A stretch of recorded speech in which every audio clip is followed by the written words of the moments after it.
Good evening. Well, after all the hype and all the speculation, the DNA just didn't match. So John Mark Karr will not be charged in the JonBenét Ramsey murder case. So what now? We're going to go first to Kelly Kobayea in Boulder, Colorado. Kelly. Bob, John Mark Karr had been brought here to the Boulder County Justice Center this afternoon for his hearing when suddenly the DA announced she was dropping the case.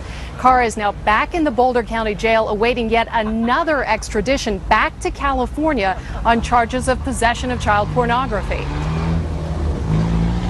2 hours before John Mark Karr was set to walk into a Boulder courtroom, his public defender confirmed what many had suspected. The warrant on Mr. Karr has been dropped by the district attorney.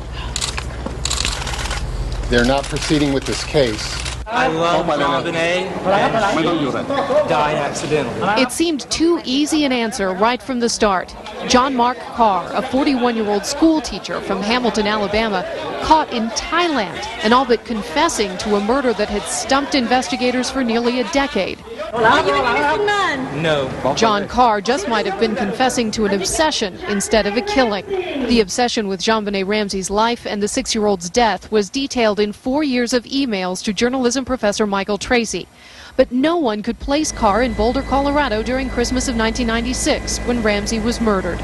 And now that it's clear there is no DNA match to evidence at the crime scene, District Attorney Mary Lacey will have to explain why she started down this road 12 days ago. District Attorney Mary Lacey isn't speaking about this publicly until tomorrow morning, but she did give some sort of an explanation in this court filing dropping the case.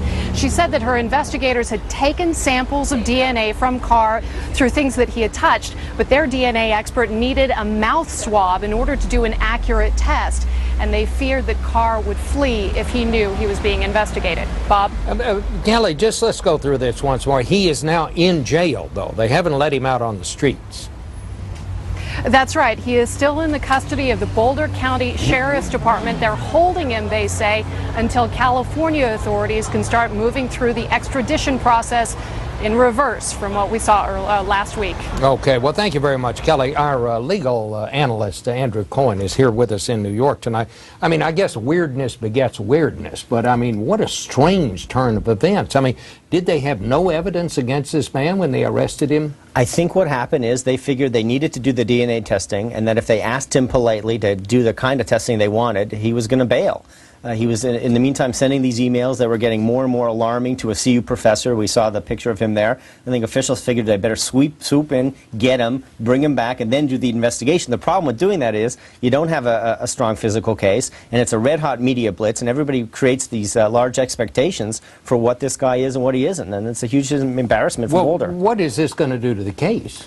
Well, it's not going to make it easier for Boulder officials now to continue the investigation. There are going to be copycat crimes here. There are going to be people who want to have the same sort of deal that John Mark Karr did. They're going to be flooding Boulder with requests to say that they admitted it. It's going to be bad news. Oh, what a mess. All right.